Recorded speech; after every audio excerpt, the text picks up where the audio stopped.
ฝนตกค่อนแจ้งมาหาการเครียดพอดี3 โมงฝนตก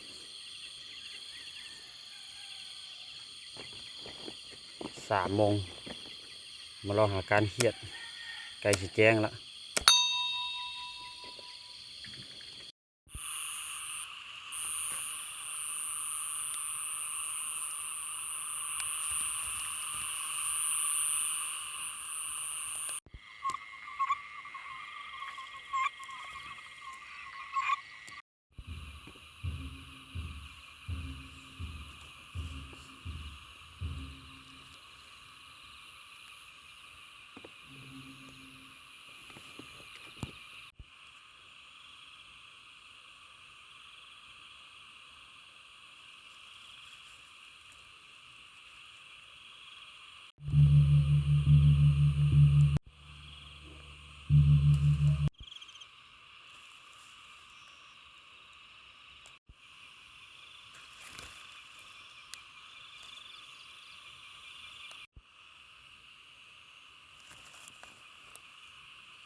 นี่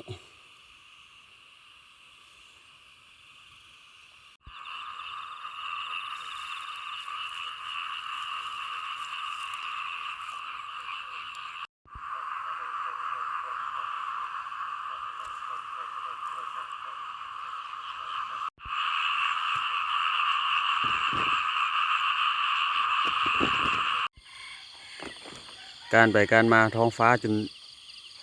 ใกล้สิแจ้งละแดดตะเวนใกล้สิออกละ